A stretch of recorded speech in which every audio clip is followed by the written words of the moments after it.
Good morning, millennials. Welcome back to the Morning Toast and happy Friday.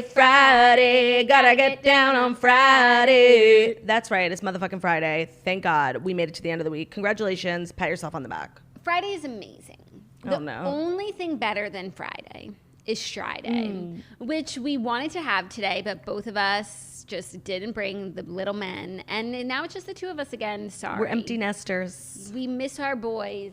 But at least we have our toys. And they're making noise. We in the club. We making noise. Where them boys at? We need to make a playlist of like songs about the boys. 100%. We are the boys in motion. We give you our devotion, boys. The boys are back. The boys are back. They never left. No, they never leave when we have pillows here. You're never alone when you're with Strice. When you're with the brass and strass and pillows. So it's Friday. It's just a fabulous feeling. So well deserved. Congratulations, you guys. Acknowledge the space that you're in. We did it. We did it. Congratulations, class of 2004. We did it. What's that from? What do you think this is? Okay. Amateur hour? Okay. I'm not even dignifying that with a response. No. I just want people to know that like I was saying a movie quote, like in case they didn't know it. Like, what is she talking about, you know? Yeah, sure. So if you didn't acknowledge it, people would have been like, Claudia, it's 2022. You know? Yeah, do you unfortunately, I understand. Can I tell you, I went to the nicest event last night. So Ben played in like a 3-on-3 basketball tournament. Obviously, they lost in the first round. But was that Ben who shot the 3-pointer? Yes. Look at Ben. So Ben plays in like rail, like all these different leagues, and I never go. And he's like, I'm so good. I'm like, yeah, I'm sure you are. What's rail? Ramaz Alumni Intramural League, even though Ben didn't go to Ramaz. Do you expect anyone who listens to the show to know what rail is? No, it's like a league. It's a league, like it's my high school alumni league, but Ben has a lot of friends who went to my high school, so they let him play. Okay, so he plays in an alumni league. And I think he also plays in Hale. In an alumni league. He also plays in Hale. Heschel alumni, his high school. But so this was for charity for Big Vision. Do they ever do rail versus Hale? They don't, but the winner of rail should play the winner of Hale. 100%. I'll talk to Michael Abramson. He is the chairman of rail. And then it could be NAIL, the New York alumni it would be league. Janelle, the Jewish New York, because there are other schools. Okay. Or it would be jail. The Jewish alumni intramural league. Yeah, jail. Whoever wins gets goes jail. To jail. But so Ben played a 3-on-3 tournament for Big Vision, which Ben's really good friend from high school started this organization with her mom because they lost someone to addiction. And like, it's really just like the nicest organization. They were talking about it last night. Like so many people like start their journey in sobriety, but like there's no socialization in sobriety. Like I think a lot of people fall back in because like your friends are all out partying and it's like it can be kind of lonely. So they throw like so many events for sober people, like basketball nights, bowling, like cool, fun things for sober people to do. And it was just like such a nice event. But Ben did lose. That's awesome. How can people get involved if they would like to? Bigvision.nyc. Bigvision.nyc, I think, is the website. So Ben was on a team of 3 and like the best player, like didn't come. He was like 20 minutes late and missed the first game. They're only 10-minute games. So it was sad. It was sad. But then the second game, which didn't matter because they already lost, they were great. I'm like, of course you're good at this one. Right, know? in the loser round. Yeah. But it was nice. It was nice. That is nice. I thought when Max didn't show up, I thought I was going to have to play. Oh my I was wearing God. sneakers and they were like, well, we need a third. I'm like, I'm literally standing right here. And so what happened instead? Luch, you remember Luch from high school? No one on his team showed up, so he was alone, and he joined that team. I feel like you were like dreading them asking you to play, but like you kind of wanted No, I them was to. like, no, I couldn't possibly play. Me, athletic? No. Who? I mean, it was only half court, thank God. I would never have played full court. Like running, no. But you were wearing sneakers. I was. But not a sports bra, I would imagine. Not a sports bra. I was wearing a sweatshirt. I was already sweating just sitting on the sidelines. Like it was not going to work. Got it. I would have had to been taken to the hospital.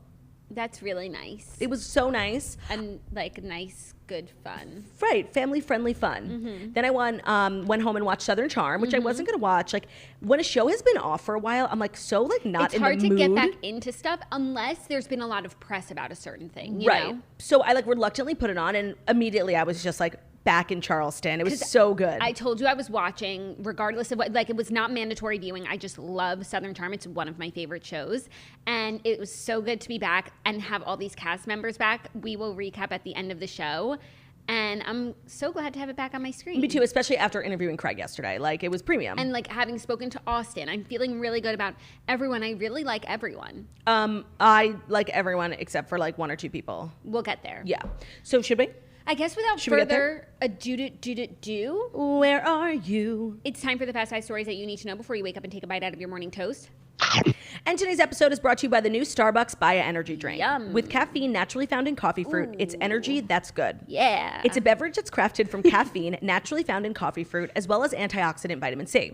It includes 3 delicious fruity flavors: mango guava, raspberry lime, and pineapple passion fruit. It's a refreshing fruit-flavored boost. You try saying that 5 times. A refreshing fruit-flavored boost. Fruit-flavored boost. Of feel-good energy in a way that only Starbucks can deliver. The cans are 12 ounces. They have 90 calories and 160 milligrams of caffeine. So if you're looking for a caffeine alternative to coffee, whether you don't like coffee like me or you're just like trying to quit the habit, check out Starbucks Baya. They're so good. Mango guava is fabulous. We have them in the studio. It's a great thing to drink before the show. Starbucks Baya energy drinks are available nationwide, online, at grocery stores, convenience stores, and gas stations nationwide. Great. Thank you so much for that, Claudia. It's a pleasure doing business with you. It's a pleasure doing business with you. It really People is. Always say, like, how can you guys work together? How can you, like, be sisters and work together? And, I'm like, how do you work with strangers? How do you have to, like, go... I guess we don't really insult each other, but we can talk straight to one another, you know? Yeah. I can't imagine if, like, I had an issue with my partner, like, having to make time to talk about it. No, and then it's, like, awkward because you're, like, talking to a stranger, you know? Yeah. And there's no, like, no matter... Even if we had the worst argument on the planet about the business, like... We would never break up because we're literally bound by blood. Like, our family would kill us. Right. So, like, when you think of Call Her Daddy, like, if they were sisters, never would have happened. Yeah, but then you think of the Jonas Brothers, and it's like, how could that happen? But that's, like, Hollywood, disgusting venom getting in people's brains, and you that's why we don't want to make it to Hollywood. No, that's why we live here. Stay on the low. That's why we're, like, so low-key. For the sake of our relationship. Yeah, that's why, for sure. It's so important to us. No, in Hollywood, they call us every day. They're like, Claudia, Jackie, come please out come. Here. And we say, no, we can't. We're we wouldn't do that. Oriented. Because, you know, Caroline Manzo said, blood is thicker than water. She did. She was right. It is thicker. Our first story, our favorite girl is flirting on Hot Ones. Khloe Kardashian reveals her biggest turn-on Hot Ones with host Sean Evans. So Khloe got a little turned on Thursday during a Hot Ones interview with host Sean Evans. The First We Feast YouTube series has celebrity guests answer questions while eating increasingly hot chicken wings. Early on in the interview, which was filmed on June 9th, according to a source close to the show, so like 2 weeks ago, he congratulated the star on her new house and complimented, quote, "What I have to say is, without hyperbole, the most organized and impressive kitchen pantry I've ever seen in my life." She said, quote, "I don't know if you're flirting with me, but that's the best flirting you could ever give me, complimenting my pantry." Okay, so I watched the interview. First of all, I have to say, you know, Khloe spoke a lot this season about how she gets, like, terrible anxiety from interviews, not from doing them, but, like, from the aftermath. It's, like, always something, people taking things out of context. And I always think this when I watch Hot Ones. Like, we've seen these people get interviewed 1,000 times. This guy, Sean, asks the most random questions. Like, he never asks, like, a classic dumb question. He's so, he doesn't ask what inspires you? No, like, he's asking the most random things that, like, I've literally forgotten about. So it's always, like, much more insightful than, like, a typical late night interview. It's and it's in depth. It's 22 minutes. You watched it. What did he ask her? Okay, he was asking her a lot about her house, about her fitness journey. They talked about her Complex cover, which I totally forgot about. And she talked about how that was, like, such a big deal for her. And it's still, like, one of her favorite things she's ever done because she never was, like, the sexy girl. And, like, her ass is out on Complex. And she was like, I love it. It's the best. But it really did highlight, like, how different she looks. Because that was, like, OG Khloe when she was starting her fitness journey. Yeah. Compared to the Khloe we're seeing now. Khloe also did make it through every single one of the chicken wings, which not everyone does, which was, like, a huge badge of honor. Wow. Her makeup, she was hysterically crying, choking. Her makeup was running down her face. Oh, my God. I think they touched her up because, like, she had black streaks coming down and then, like, they did go away. Like, I think she had, like, a minute to get touched up. But she was, like, a true girly. Like, a good sport. She did the whole thing. And I really, every time I watch that show, I really like that guy, Sean. Like, he's so insightful and, like, really just doesn't ask questions you would think of asking. I'm, like, trying to think of the ones he asked, but they were so fucking random. Like, a lot about Good American. like, he's like, well, is it harder to make a dress? Like, it was just, he was asking, like, he doesn't know about clothing. He was asking about her skincare and like actually was taking notes. He's like, I don't do skincare, but like, what are like the 3 things I need? She was like, SPF.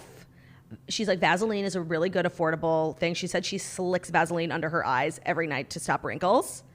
And she was just being like, so the Khloe that we know, she was being like cute and funny, and it was an amazing interview. That's so exciting. Now I need to watch it. And also I just hope this maybe opens her up to doing more non-traditional interviews, because I do feel like when she does the circuit, you know, the late night talk shows, it's a lot of the same stuff. It's a lot of the same viewers, and they can be nasty. Yeah. But you know what? Here in the digital space, like, we love everyone. Yeah, I mean, the digital space can be particularly nasty too. Sure. Yeah. No, you're right.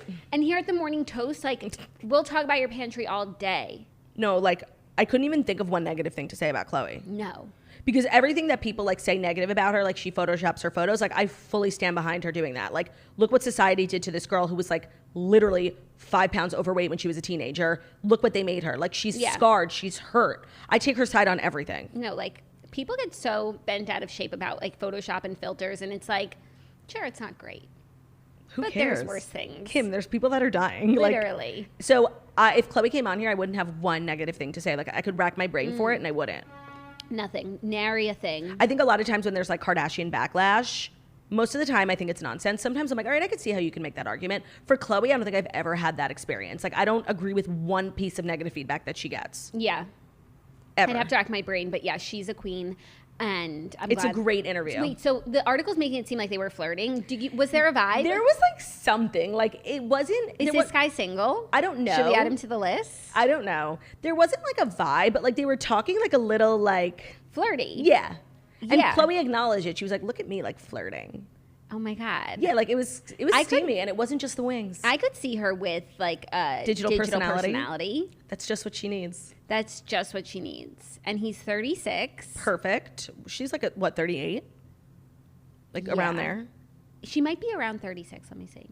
That would be perfect. Does it say if he's married or not? It doesn't say. He's like a digital personality who has like a private life. She's 37. Perfection. Okay, we ship. Ship is coming in. Yeah, because I never heard of him as a digital. I don't watch Hot Ones. You don't? I know that you really like it. I think he started the whole thing. Like, it's owned by like a media company, and it was like a web show. And you know, there's a million media companies that have dumbass web shows that nobody cares about. This one just took off and started getting like really huge views, amazing guests. The first one I ever saw was Jonas Brothers, which was hysterical because they were like answering really like serious questions like about Nick breaking up the band while they were vomiting. Like they were literally dry heaving. It was so good. Khloe, I have to say, even though she made it through and she was like dying, she held her composure the whole time. Her posture was perfect. She had a napkin on her lap. Even though she had tears streaming down her eyes and she was coughing, sucking on ice cubes, she maintained like a level of elegance that was admirable. This picture of her, she looks unreal. I loved her outfit. Like, she looked great. It was an amazing interview for Khloe, and I want to give as much positive feedback as I can because I think she's used to doing interviews and getting exclusively negative feedback. Yeah. Even the comments were like, I mean, I don't really like the Kardashians, but you have to give Khloe credit like for making it through all the things. Like they were positive, but I hate that people have to preface like, I mean, the Kardashians are like idiots, but like this wasn't bad. Yeah, like you're an idiot. Actually, get off your computer. Yeah, I could never do anything like this. Not that anyone's asking me, but I couldn't have. You would be the worst. No, literally, Tabasco is like, they go up to like level. It's like 150 out of the spice like barometer. I don't know what it's called. Mm-hmm. And it's like literally Carolina Reaper. Like you take one bite, but it kills you. That's me when I have Tabasco. Yeah. I've never had Tabasco. It reminds me of Real Housewives of New Jersey. Yes, Bill Aiden versus Joe Gorga. Mm-hmm. Bill Aiden should go on the show. Answer some questions. But now it's gotten so big. Like it used to be like kind of niche. Mm-hmm. Now it's like a stop on the circuit for. It's like carpool karaoke. Like yeah. Which is good. Carpool karaoke. James Corden said that he recently filmed a carpool karaoke with like the biggest name in music right now. So obviously I'm thinking Taylor Swift because she's never done it.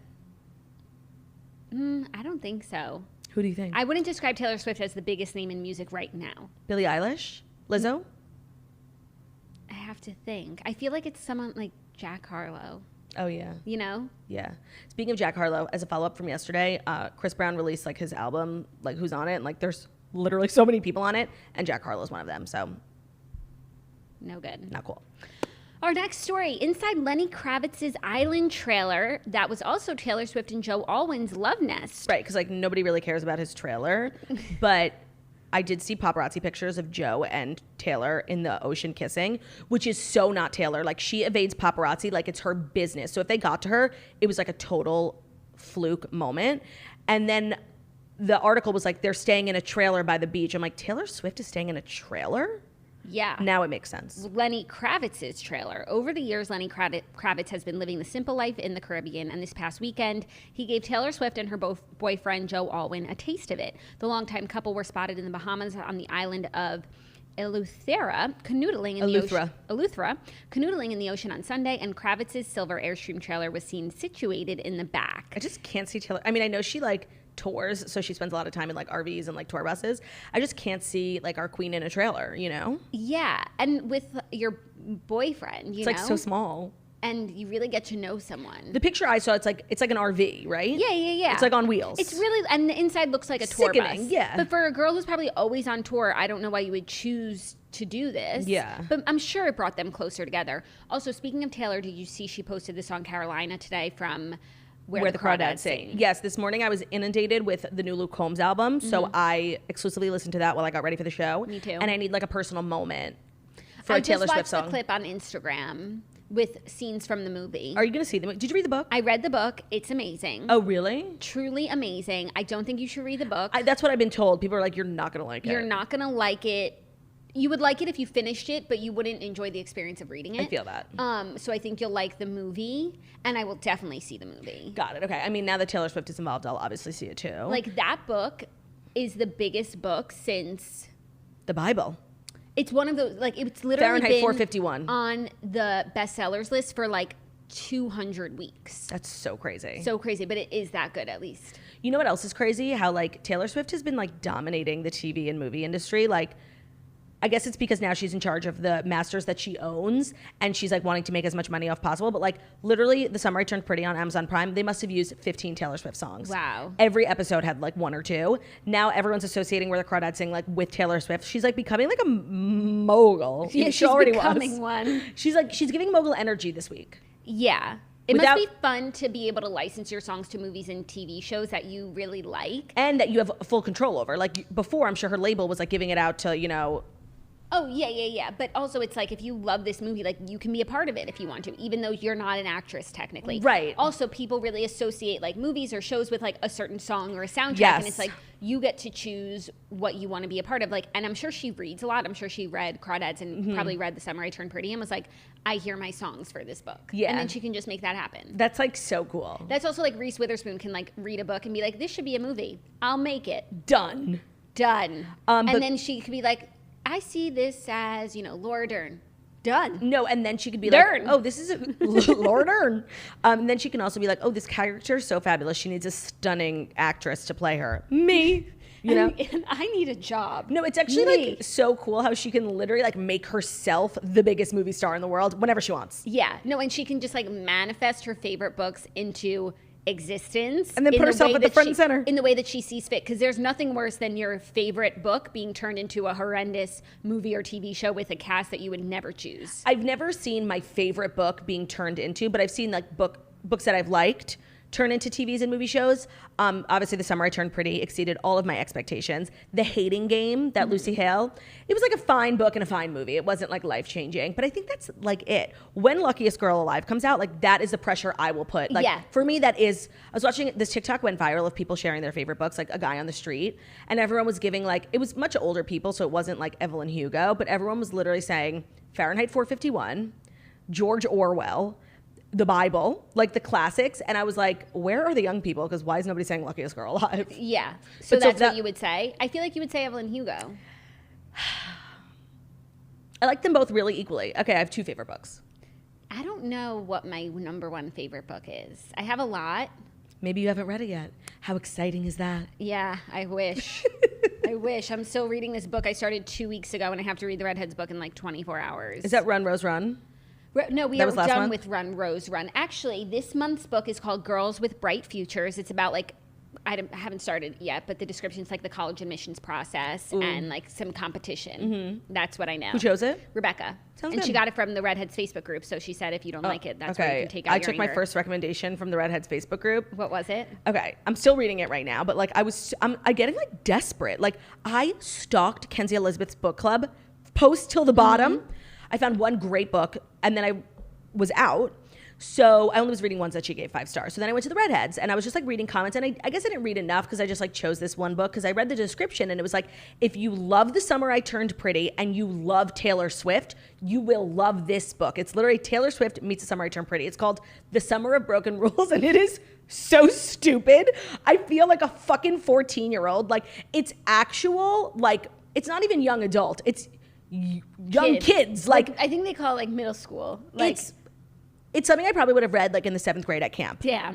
And I hate not finishing books. Like I hate only if it's like really terrible. And it's not terrible. I just feel dumb every time I watch 30. it. What are you doing? Bitch, relax. I'm not 30. I'm 27 for 2 more weeks. That's crazy. No, shut up. So yeah, I'm just like feeling embarrassed. When I get to the end of the year and I look over the books that I read, it will be literally books for children, toddlers, and porn. And that's just a little bit about me. That's just a little bit about me. So Taylor Swift, our humble queen, vacationing in a trailer. You'd love to see it. I feel like she went to all these lengths not to get paparazzi'd, like as she always does. And she still ended up getting paparazzi'd. So I am feeling for her. Yeah. The trailer wasn't even effective. But I'm glad she's taking some time for herself, you know? 100%. Normalize taking vacation. Maybe she's taking... If you can get there. Maybe she's taking vacation to prep for something big coming up. Yeah. Like, girlie, it's been a while since Red TV. Okay, but let her live. Like, you're being one of these, like, toxic fans who doesn't let their faves take a break. Bitch, literally, that album came out in November, first of all. The songs are already written. She just needs to get in the studio and sing them. And, like, we can't get new music till we're done with this re-recording. So it's like... Get it out. I'd honestly be happy if she just dumped them all at once, you know? And I know she's like making a moment because they're all going to go #1, even if they didn't go #1 the first time. I get it. But like, girl, like, come on. It's 2022. We started this journey in 2020. Was it 2020? I think it was November 2020 when she was officially allowed. Yeah, but then we had to wait till like April for Fearless. And then November. It's just like, let's go. Oh, okay. Let's go. Okay. Our next story is brought to you brought to you by BetterHelp. Life can be overwhelming and many people are burned out without even knowing it. Symptoms can include lack of motivation, feeling helpless or trapped, detachment, fatigue, and more. We associate burnout with work, but that's not the only case. Any of our roles in life can lead us to feeling burned out, and BetterHelp Online Therapy wants to remind you to prioritize yourself. Talking with someone can help you figure out what's causing stress in your life. BetterHelp is customized online therapy that offers video, phone, and even live chat sessions with your therapist. So you don't have to see anyone on camera if you don't want to. It's much more affordable than in-person therapy, and you can be matched with a therapist in under 48 hours. There's no bad time to start taking care of yourself. Self-care looks like talking about your feelings. So BetterHelp is here, and you could do it from the comfort of your own home, which is so nice. And the Morning Toast listeners are getting 10% off their first month at betterhelp.com/toast. That's betterhelp.com/toast. Thank you. Our next story. It's a pleasure. YouTuber David Dobrik is sued for $10 million by former Vlog Squad member Jeff Witteck after a near-fatal stunt. David Dobrik and Jeff Witteck's falling out has officially crossed over into legal territory. According to court documents obtained by E! News on June 23rd, former Vlog Squad member Witteck is suing David Dobrik for $10 million in damages relating to, quote, general negligence and intentional tort following a near-fatal accident that occurred in June 2020. In the complaint filed in LA, Jeff said that due to the actions of David Dobrik, he has suffered from, quote, wage loss, hospital and medical expenses, and loss of earning capacity. In Jeff's 2021 YouTube docuseries, Don't Try This at Home, the YouTuber shared details behind the incident that he said caused damage to both his face and skull. Explaining that he was trying to make a funny video with a group of vloggers while they were in Utah, Jeff said that at one point the group decided to place an excavator vehicle in a lake and swing people around from a rope. In his video, Jeff said that David Dobrik was in the driver's seat of the excavator when it was his turn to participate. He said, quote, I tried to make a goddamn funny video for people, but this is where I made a mistake. I forgot the biggest fucking idiot I know was driving it.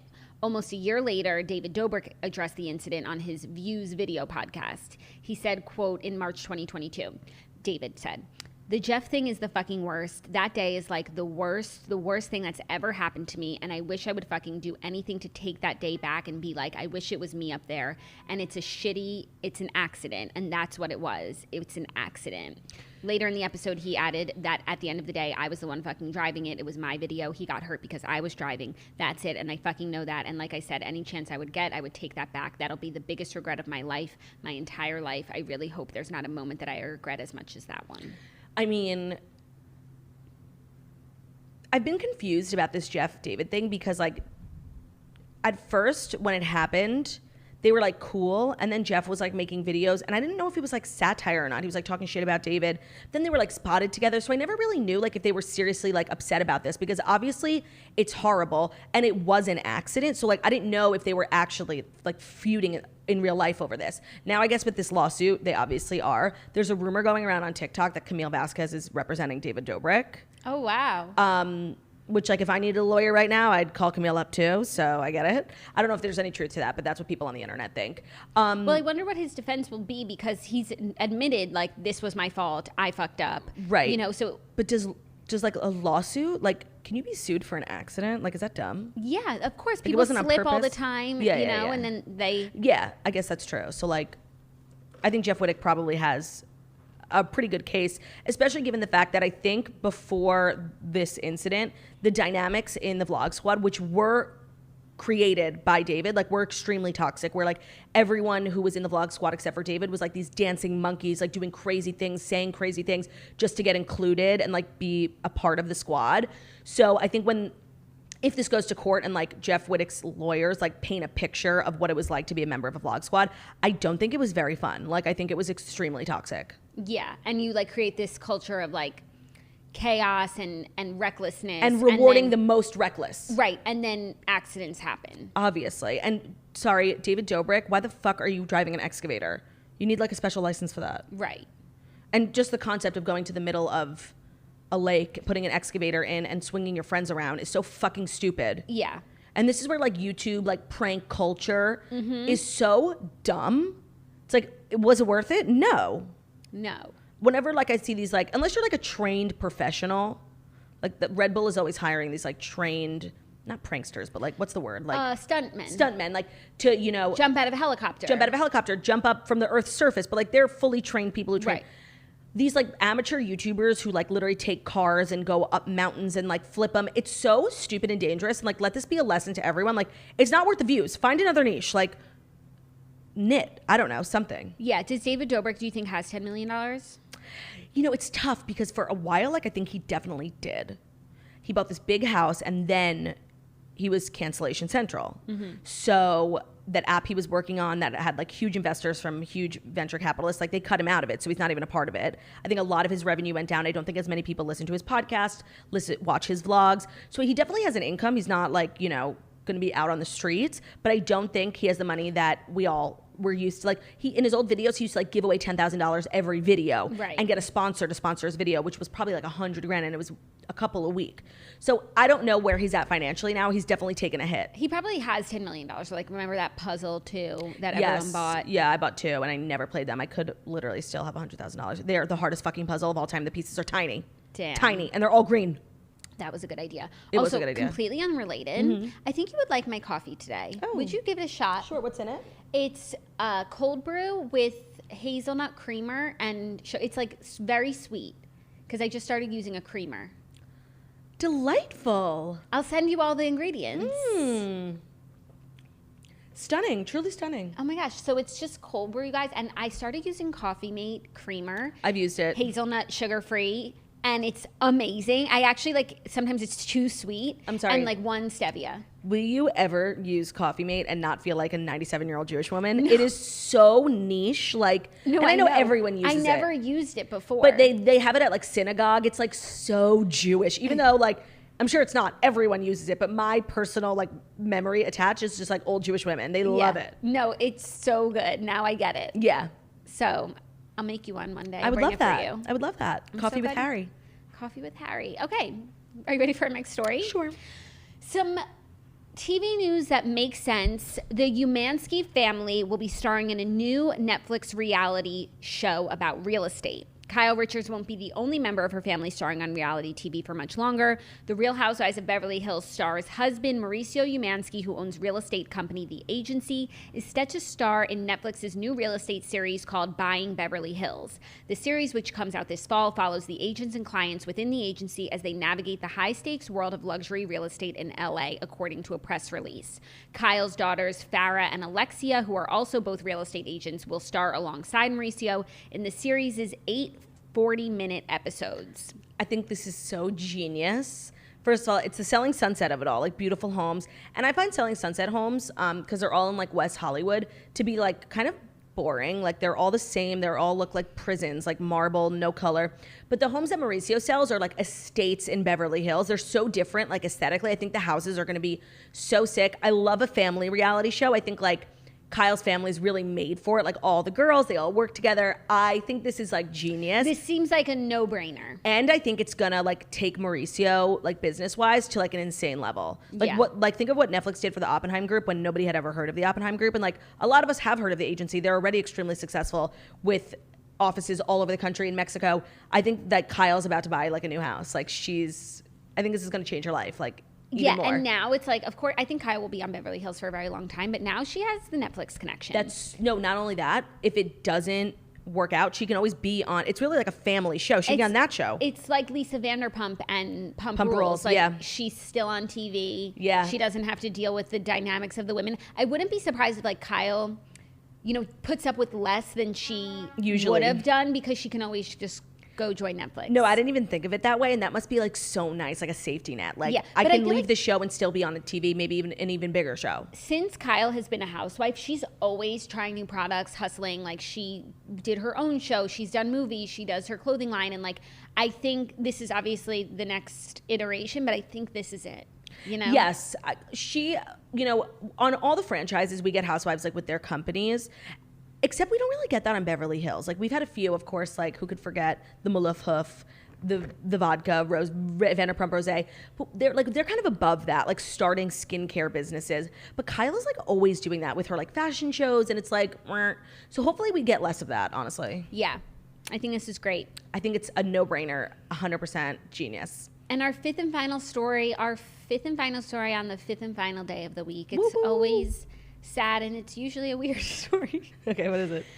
The One That Got Away is a terrifying new dating show that dredges up singles' pasts. New Netflix show, right? On Amazon Prime. The new reality series, The One That Got Away, is a group of singles sent back to the dating drawing board. The idea is to see if their sparks end up flying again with missed connections from their past. This premieres on June 24th on Amazon Prime, and it's hosted by singer Betty Who. This sounds like an ad, but it's not. By the way, Betty Who, I love that. Is the host, and the show follows 6 contestants. They each come face to face with a portal, an entrance to the set that's obscured by clouds of dry ice. And as each wannabe lover waits nervously, somebody from their past emerges from the mist: a childhood friend, a law school crush, a flirt from a work conference, an old college study buddy. I kind of feel like this is like kind of a great idea. I agree. This is not an ad. You're right. It does sound like it. Yeah. But I think Amazon is now getting in the game because Netflix has like all these crazy experiments and they do really well. So if they maintain the same level of like production value, it could be good, because I think this is an interesting concept. There's literally like a trope, especially on TikTok, when it's like, I'm at my wedding, but like my 4th grade crush shows up. Bye. Like you'll always have like something in your heart for people, and a lot of people don't re-explore that. Right. And also like, but sometimes you do, and it can be rather beautiful. And sometimes you have to look to your history in order to understand your future. You know what this is like? That amazing Anna Faris movie, What's Your Number? How so? She goes back with all the guys because she doesn't want to sleep with more guys, so she goes and sees if there's any potential with anyone she's dated in her past. That's an amazing movie. Is it Josh Duhamel? No, it's Chris, one of the Chris's. Pine. Captain America. Evans. Is it? I think it's Chris Pine. No, it's Evans. Okay. Yeah, no, you're right. It's Chris Evans. It's such a good movie. You guys watch it. We've given so many good movie recommendations this week. Yeah. You know what? We need to start writing down like these best movies that are like underrated. Because sometimes I'm looking for movies. What's your number? You know what else goes in that category? Win a Date with Tad Hamilton. Okay, Tad Hamilton. And you know what else goes in that category? Click. Bad Teacher. Yes. Click. No. No? Okay. No, that's just like nostalgic movie. But okay. Yeah, sorry. Sure, yeah. I'll just go. It's you fine. misunderstood the assignment. You're such a bad teacher. Okay, should we dive into TV recap of Southern Charm? Yes, please, because you want to know why? He's got money. He's in magazines. He's got more honey than any honeybees. Ba-ba-doo, ba-ba-dee-dee-dee. It's easy as the birds and the bees and the 1, 2, 3s. By the way, Ooh.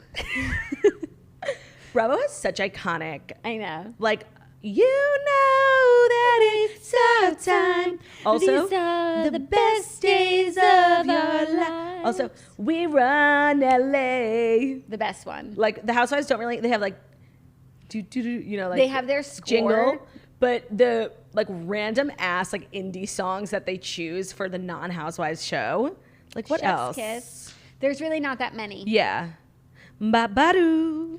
Ba-ba-dee-dee-dee. So Ba-ba-doo is brought to you by Figs. They're on a mission to make awesome scrubs suited for the suited for the awesome humans working in healthcare. Forget boxy, itchy cotton scrubs. Figs are engineered to be ridiculously soft and incredibly durable. Using their innovative technical comfort technology, Figs blends comfort, style, and durability into high-performance scrubs that help you perform at your best. So they're functional. They're modern scrubs with a focus on design, function, and comfort. They're proprietary 4-way stretch fabric for a ridiculously soft feel. They're moisture-wicking, anti-wrinkle, and anti-odor thanks to Silvador antimicrobial technology. And if you don't know where to start, their super popular core scrubs never go out of stock or style. Now, obviously, I'm not a nurse, but I value comfortable clothing, and I do own a pair of Figs, the core scrubs. And I just think there's nothing better than lounging around in stretchy, soft clothing, and Figs is there for you. So Figs believes that awesome humans in healthcare deserve scrubs that match. Head to wearfigs.com and use code TOAST to get 15% off your first order. That's wearfigs.com, code TOAST for that 15% off. Gorgeous. Southern Charm. So I don't know if it's because like Craig was just here, but like the way I stan Craig and the way I'm like proud of him for standing up for himself, and it's like pissing me off that like Austin and Shep are flipping. Here's what's going on. Like Craig was treated like shit for so many years, and he like dug himself out of this like hole he was in, made himself a successful business, successful lawyer, successful relationship, and realized like the people in his life who were bringing him down and keeping him down are not really his friends. So he decided like for his, own success and own mental health, like to step away from those friendships. And Shep and Austin are twisting it like you got successful and you forgot who you were. Like that's not what it is. Like no, not it's at so all. lame and it's a lie. He got successful and realized he deserved better. Right. And that these people weren't here for him and they did not serve him. No, and maybe the reason why he didn't get his act together for so long was because he was being treated like a kid. Yeah. No, and it just, you could maybe watch a show and be like, oh, maybe he did leave Shep behind with his success. Then we cut to Shep calling his dog Craig and we're like, oh no, never mind. Now I remember. No, and then you cut to his interview, Shep's confessional. Like, why would I go to a retail store that sells pillows? Like, that's first of all so rude. They sell more than pillows. Two, Pringle was just there, like, to support your friend. Right. You don't go to a store. Yeah. So it's honestly really clear, even though I think Shep is doing everything in his power to make it seem like he's not jealous. Like, he's so jealous. Yeah. And like, because Shep is coming off of like not a great couple years in terms of seasons of seasons of Southern Charm. And also, as Craig was telling us, like he has an even worse season this year. So like, it's like the roles have reversed. Craig had a bad couple seasons, and now Shep is having them. Craig had a bad couple seasons personally, but the audience has always like loved him, and he's never done anything to hurt like us. He's just like was in a hole himself, and this whole dynamic. And after talking to Craig, I'm glad we spoke to him because I probably would have put more stock into like the Naomi thing. And because it's like, obviously Craig and Paige are everything. She looked incredible. And like, it's a really hard room to walk into. Yeah, no, they're everything. I love them so much. But like, I once felt that way about Craig and Naomi. I know. And if it weren't for Paige, I would still feel that way. And just to see like that there was some sort of glimmer, not that there is any hope, but that like there kind of was. I thought these two would never speak again. Like it's strange. Like when it was bad, it was really bad. And like the fact that like the way Naomi talks about him, like he was the biggest love she ever had. It's just so nostalgic. I know. And like I want to give into those feelings, but I ride so hard for Paige. Yeah. Of course. I hate that they're like making it a thing. And I will say what I fucking love about Craig is like he has no secrets from Paige. Like Paige knows about Natalie and knows about Naomi. And the fact that Austin went over to Paige in like spite and was like, oh, do you know that Craig fucked Natalie? First of all, yes, she does know that. And second of all, you're such a shitty friend. And then he's surprised that Craig never told him that he hooked up with Naomi in Vegas. Like, obviously, you're horrible. Horrible. I'm hating Austin and Craig. I know. I mean, Austin and Shep. I keep saying. Me too, but the more I hear about Paige and Craig's relationship, like, the more I love.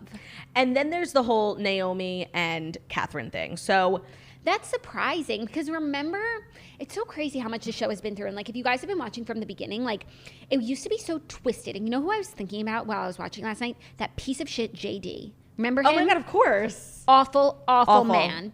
And remember when it was like, the show was really like a boys club. Yep. And they were so mean, especially to Catherine. But then there was one season where the girls started coming out of the woodwork and they linked up. They all like got together before they went over to Shep's house one night, and it was Naomi, it was Catherine, and it was like Danny, and it was so nice to see them come together. And that's really when the tide started to turn. So to see Naomi and Catherine at odds just really hurt my heart. No, it's definitely sad, but like, if I was friends with Cam, I would be mad at Catherine too. Duh. Like what she did, first of all, baseless accusation. Cameron's not even on the show anymore. It was fucked up.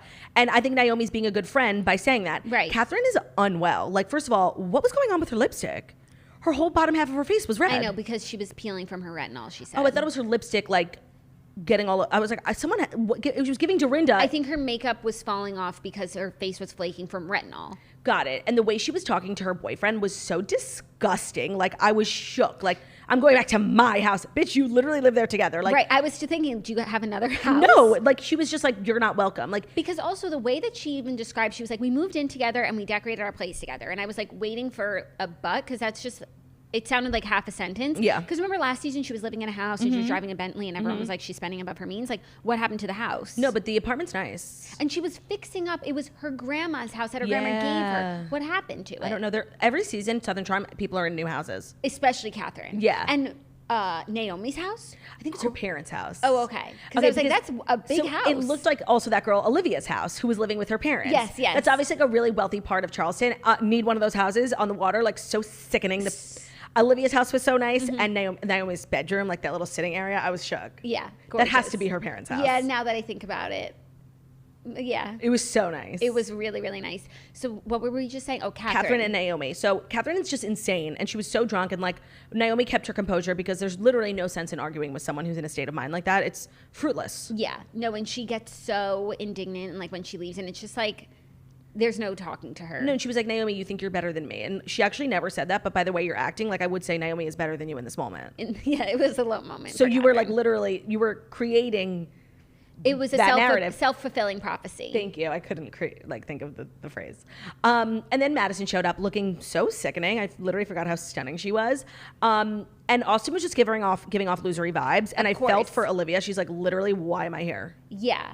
No, and Austin is always just like, no, I finally opened my eyes. I saw the light and, it's over. And if that were true, like, he wouldn't care that Madison is in the room. He's so obsessed with her, and I just love her. I love her, and I love the way she, like, makes him so angry. Yeah. Like, just her mere presence, like, infuriates him. Yeah. I love it. Someone said something to her, and she had the best comeback, and I was just like, she's just that girl. She also, like, doesn't give a fuck. No. And her talking to Paige was, like, everything. I'm like, yes, queen energy, staying out of things. Like, I really love the women of Southern Charm. So do I, much more than the men. Yeah. Except Craig is, like, my favorite. Oh, of course. And the thing is, I actually do like the men most of the time. Just on the show, they just are terrible. And men, and when they're like in Charleston and like their element, they're just like man children. Yeah. And that's what the whole show has been like. It used to be Thomas, but now Shep is 42. I know. When they were talking about their ages, I'm like, Shep, you're literally like too old to be playing these games. 42. Like, and you're still like ragging on your friend who's like successful. And you're still, not wanting to put labels on things with this amazing girl. It's such a joke. Yeah. I have to say, I have so much love in my heart for Pringle. Like, the way I still ship him and Madison, like, two single parents, like, I'm obsessed. And that scene where they went to the store was so nice because, first of all, that store, it's not a store. It's a store. No, and it's like in places, like, on a main street, you know? There are stores like that just like sell pillows and things. Of course, and like a Pottery Barn. Why not Craig's store? It's so well done. It's so nice, and it's not just like, here's the Southern Charm spectacle, come take a look. It's like, no, in touristy towns, there's always like stores that have, you know, Charleston merch, whatever, and like, why not Craig? Totally. I was so impressed, like really so impressed and like so proud of Craig. And I just love Pringle. Like, I feel like he's kind of irrelevant, but like I love him. No, and I ship him with every cast member. What about Pringle and Naomi? No, I actually think I saw something between Pringle and Catherine. No, and Pringle and Catherine kissed last season. Oh, did they? Yeah. And they both have kids, like. And Pringle and Madison, even though she's Catherine's engaged. not with that guy right now, right, Caleb? No, they broke up in real life. Right. I mean, if someone spoke to me like that, I would break up with them the next day. Like, I don't care how fucked up you are, like, fuck off. And also, Caleb was a Ravenel.